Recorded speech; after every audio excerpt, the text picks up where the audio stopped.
Welcome to my channel. চলে আসছি নতুন একটা রেসিপি নিয়ে, দই আলু দিয়ে তড়কা বানানো। এটার জন্য লাগবে একটা আলুগুলো সিদ্ধ করে নিতে হবে, পেঁয়াজ, টমেটো, ঘি আর দই, আর কিছু লাগবে না। এই কয়েকটা জিনিস দিয়েই তৈরি হয়ে যাবে, 10 মিনিটে তৈরি হয়ে যাবে সুস্বাদু একটি খাবার। এর জন্য পেঁয়াজগুলোকে কুচিয়ে নিতে হবে, টমেটোগুলোকে কুচিয়ে নিতে হবে, আলুগুলো সিদ্ধ করা থাকবে সেগুলো তুলে নিতে হবে, ঘি একটা পাত্রে নিতে হবে আর দই একটা পাত্রে নিয়ে নিতে হবে। এবার কড়াই একটু তেল দিয়ে আর একটু ঘি দিয়ে নেড়ে চেড়ে নিতে হবে। তেলটা একটু হিট হয়ে গেলে তাতে পরিমাণ মতো ঘিটা দিয়ে নিয়ে একটু নেড়ে চেড়ে হিট হয়ে গেলে তাতে পেঁয়াজ, টমেটো এগুলো দিয়ে হালকা হালকা করে ভেজে নিতে হবে। এগুলো 2-3 মিনিট এপার ওপার করে ভালো করে ভেজে নিতে হবে। এপার ওপার করে ভালো করে লাল লাল করে ভাজা হয়ে গেলে, তেমন একটা পুরোপুরি ফ্রাই না করলেই ভালো, একটু হালকা হালকা ভাজাটা থাকবে। এপার ওপার করে ভাজা কমপ্লিট হয়ে গেলে তাতে পরিমাণ মতো সমস্ত রকম মশলা একটু একটু করে দিয়ে দিতে হবে।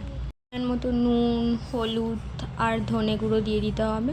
আদার্স কোনো কিছু এটা করার জন্য মশলা লাগে না, শুধু এই কয়েকটা মশলাতেই তৈরি হয়ে যায়। নুন, হলুদ, এই ধনে গুঁড়ো আর একটু লঙ্কার গুঁড়ো পরিমাণ মতো দিতে হবে, আপনাদের স্বাদ অনুযায়ী যেমন ঝাল খান তেমন বুঝে দিতে হবে। আমি একটু বেশিই দিই, আমার লঙ্কাটা খুবই ভালো লাগে। মশলাগুলো সব একসাথে দিয়ে একটু নেড়ে চেড়ে, মানে মশলা যাতে গন্ধটা না থাকে, একটু নেড়ে চেড়ে নিতে হবে। নেড়ে চেড়ে নিয়ে এতে সিদ্ধ যে আলুগুলো ছিল সেই আলুগুলো এর সাথে দিয়ে দিতে হবে।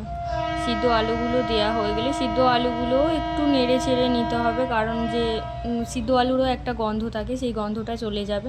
একটু নেড়ে চেড়ে নিলে মশলার সাথে একটু নেড়ে চেড়ে নিতে হবে যাতে মশলাগুলো ওই আলুর মধ্যে ঢুকে যায়। তারপর বাটিতে রাখা টক দইটা একটু ফাটিয়ে নিতে হবে। ফাটিয়ে দিলে কি হবে, যে ছোটো ছোটো যে কণা কণা মতো হয়ে থাকে সেগুলো থাকবে না, পুরোপুরি ফাটিয়ে নিলে ঠিকঠাক হয়ে যাবে, পাতলাও হয়ে যাবে জিনিসটা। ফাটিয়ে নিতে হবে।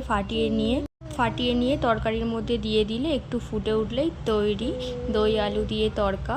খুবই সুস্বাদু, টেস্টি, খেতে খুবই সুস্বাদু হয়, গরম গরম ভাতে খুবই সুন্দর লাগে খেতে। আপনারাও ট্রাই করতে পারেন। আজকের মতো বাই বাই, কালকের আবার দেখা হবে নতুন একটা ভিডিও নিয়ে। আজকের মতো সবাই ভালো থাকবেন, সুস্থ থাকবেন। গুড নাইট সবাইকে।